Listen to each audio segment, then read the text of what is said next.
آج ہم صرف رمضان کے لیے چکن رول، سموسے اور چکن پاکٹس بنانے کی بات نہیں کریں گے. آج ہم اپنے دل کو بھی رمضان کے لیے تیار کریں گے. جی ہاں، ہم کچھ ڈشز پہلے سے تیار کریں گے، فریزر بھر لیں گے، گھر کے کاموں کا اسکیجول بنائیں گے، لیکن اس کے ساتھ ساتھ ہم اپنی روح کو بھی تیار کریں گے. یہ طے کریں گے کہ کس وقت قرآن پاک پڑھنا ہے، کس وقت دعا کرنی ہے، کس وقت گھر کے کام کرنے ہیں، اور کس طرح عبادت اور دنیاوی ذمہ داریوں میں توازن رکھنا ہے. کیونکہ رمضان صرف افطار ٹیبل سجانے کا نام نہیں، رمضان دل سنوارنے کا مہینہ ہے. تو آئیے جانتے ہیں رمضان کی مکمل تیاری کیسے کریں قرآن حدیث کی روشنی میں. السلام علیکم ورحمۃ اللہ وبرکاتہ. کیسے ہیں آپ سب لوگ؟ میں امید کرتی ہوں آپ سب لوگ خیریت سے ہوں گے. آج کا ٹاپک ہمارا بہت ہی عمدہ ہے، بہت ہی پیارا ہے. ہم سب کو انتظار ہے اپنی بہت پیارے رمضان مبارک کا، جس میں ہم اپنا صرف اللہ تعالیٰ کی عبادت کرتے ہیں بلکہ ہماری روح کو بھی سکون ملتا ہے. اب سب سے پہلا ہے جو ہے رمضان کی فضیلت. نبی پاک صلی اللہ علیہ وسلم نے فرمایا جب رمضان آتا ہے تو جنت کے دروازے کھول دیے جاتے ہیں اور جہنم کے دروازے بند کر دیے جاتے ہیں. سوچئے، ایسا مہینہ سال میں صرف ایک بار آتا ہے، اور اگر ہم نے تیاری نہ کی تو کہیں ایسا نہ ہو کہ یہ مہینہ بھی عام دنوں کی طرح گزر جائے. سب سے پہلے ہمیں سچی توبہ کرنی چاہیے. اب سب سے پہلے دل صاف کریں. نبی پاک صلی اللہ علیہ وسلم نے فرمایا اعمال کا دار و مدار نیتوں پر ہے. حدیث صحیح بخاری ہے. رمضان سے پہلے کسی سے ناراض ہیں تو معاف کر دیں، دل میں کینہ نہ رکھیں، سچی توبہ کریں. اللہ سبحانہ و تعالیٰ فرماتے ہیں اے ایمان والو، اللہ کے حضور سچی توبہ کرو. سورہ تحریم آیت نمبر 8. رمضان سے پہلے دل کا بوجھ ہلکا کر لیں، قرآن پاک سے مضبوط تعلق رکھیں. رمضان قرآن پاک کا مہینہ ہے.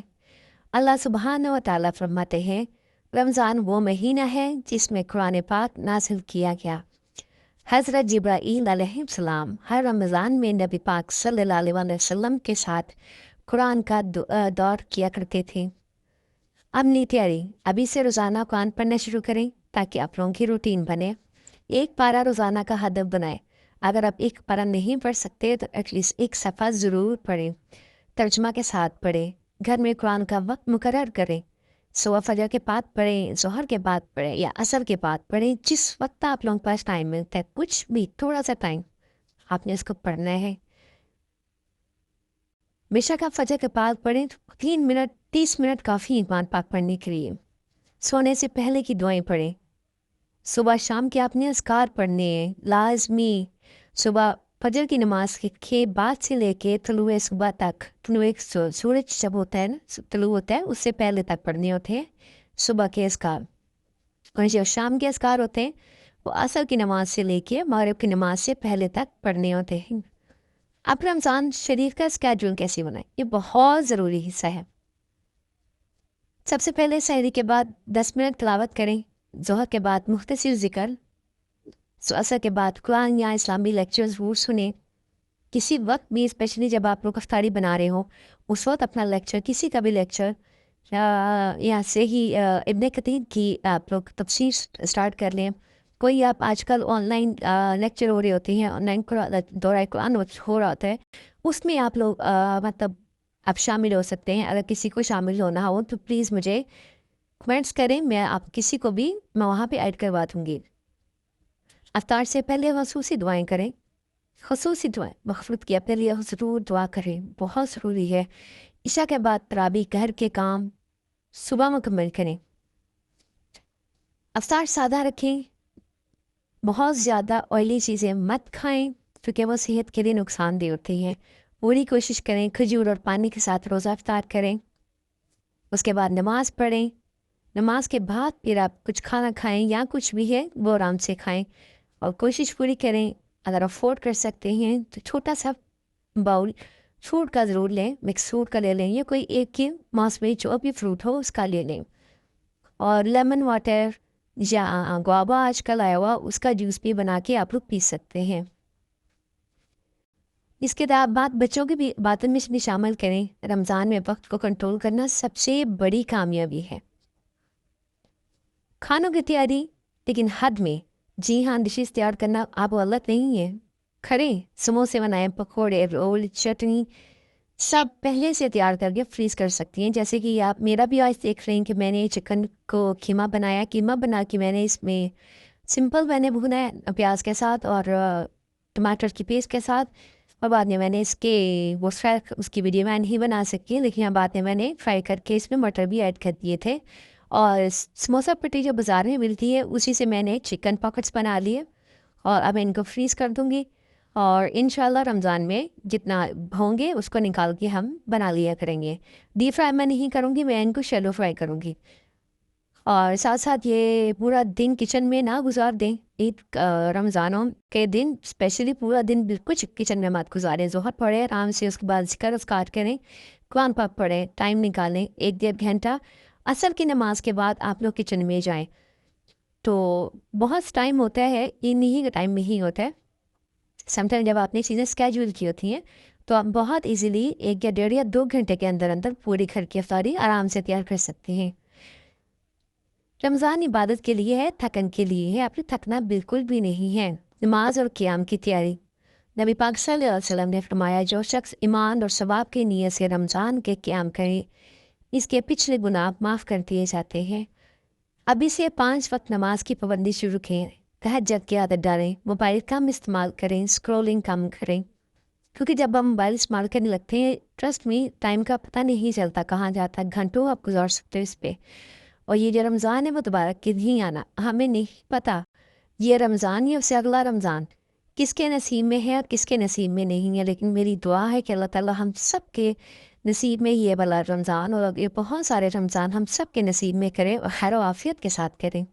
آمین ثم آمین. اس کے بعد ہمارا پوائنٹ ہے صدقہ اور زکوٰۃ لازمی دیں. حضرت ابن عباس رضی اللہ تعالیٰ عنہ فرماتے ہیں رسول پاک صلی اللہ علیہ وسلم رمضان میں سب سے زیادہ سخی ہوتے تھے. صحیح بخاری. رمضان سے پہلے زکوٰۃ کا حساب کریں. مستغفرات کی فہرست بنائیں. روزانہ تھوڑا صدقہ کریں. اگر آپ بس کوئی زکوٰۃ کے پیسے زیادہ ہیں یا کوئی آپ کو دے بھی دیتا ہے، ہماری فیملی ممبرز جو باہر رہتے ہیں وہ کہہ دیتے ہیں کہ یہاں پہ آپ کسی کو دے دیں، تو آپ پلیز ان کے لیے راشن کے پیکٹس بنوا لیں، ان کو راشن دیں. کوئی کسی کو آٹا دے دیں، کسی کو شربت دے دیں، کسی کو کھجورے دے دیں، یا کسی کو اگر آپ افورڈ کر سکتے ہیں تو کسی کو سب چیزیں مطلب تھوڑی تھوڑی ہر گھر تک پہنچائیں. اور ڈیلی آپ نے صدقہ لازمی کرنا ہے. بے شک ایک کھجور کا صدقہ ہی کیوں نہ ہو، آپ نے دینا ضرور ہے. دعا کی لسٹ تیار کریں. 1 منٹ. رمضان دعا کا مہینہ ہے. لیلۃ القدر کی دعا جو ہے نا، اللہم انک عفو کریم تحب العفو فاعف عنی. یہ دعا بے شک آخری عشرے کی ہے لیکن یہ پورے رمضان میں بھی آپ پڑھ سکتے ہیں. اس کو پڑھیں، یہ بڑی خوبصورت مغفرت کی دعا ہے. زیادہ سے زیادہ آپ لوگ استغفار کی تسبیح کریں. اللہ تعالیٰ سے دعائیں مانگیں. اللہ تعالیٰ سے جتنا مانگ سکتے ہیں اتنا مانگیں. میری دعا ہے کہ آپ لوگ سب کے اللہ تعالیٰ آپ کی دعائیں قبول فرمائے. اور ابھی سے آپ لوگ اپنی دعا کی لسٹ بنائیں، اپنی اصلاح کریں، اولاد کی ہدایت، والدین کی مغفرت، امت مسلمہ کے لیے دعا کریں. اور جو لوگ اس دنیا سے جا چکے ہیں سب کی مغفرت کی دعا کریں، سب کے لیے دعا کریں کہ یا رب العزت ان سب کو جنت فردوس کا سب سے اونچا اور اعلیٰ درجہ عطا فرما. ان سب کی قبروں کو بھی شادہ روشن و ٹھنڈا کرتے. ان کی روحوں تو قیامت تک علین میں رکھیے گا اور ان کو اس جنت فردوس کا سب سے اونچا اور اعلیٰ درجہ عطا کرنا. اور میرے عزیزو، پتہ نہیں ہم میں سے کسی کا یہ آخری رمضان نہ ہو. اس سال صرف فریزر نہ بھریں، اپنا دل بھی بھر لیں. صرف کھانے نہ تیار کریں، اپنی نیت بھی درست کریں. صرف افطار نہ سوچیں، اللہ کی رضا سوچیں. آج نیت کریں یہ رمضان ہماری زندگی بدل دے گا. اللہ ہمیں رمضان تک پہنچائے اور اس سے بہترین فائدہ اٹھانے کی توفیق دیں. آمین یا رب العالمین. میں امید کرتی ہوں کہ آپ لوگوں کے میری یہ ویڈیو بہت اچھی لگی ہو. اگر تھوڑی سی بھی کارآمد لگی ہو تو میری ویڈیو کو لائک کریں، سبسکرائب کریں، میرے چینل کو دوسرے لوگوں تک ضرور پہنچائیں تاکہ جن کو بھی کسی بھی چیز کی ضرورت ہو، موٹیویشن کی، میری ہیلپ کی، اسلامی پوائنٹ آف ویو سے یا دنیاوی پوائنٹ آف ویو سے، تو شاید میں کسی کے کام آ سکوں. انشاءاللہ میں اگلی ویڈیو آپ لوگوں کا پورا ایک درس ہے، ہماری سسٹر ہیں مس فردہ، انہوں نے کیا ہے، میں انشاءاللہ ان کا درس یہاں اپلوڈ کروں گی. تو ملتے ہیں تب تک کے لیے. اللہ حافظ، فی امان اللہ.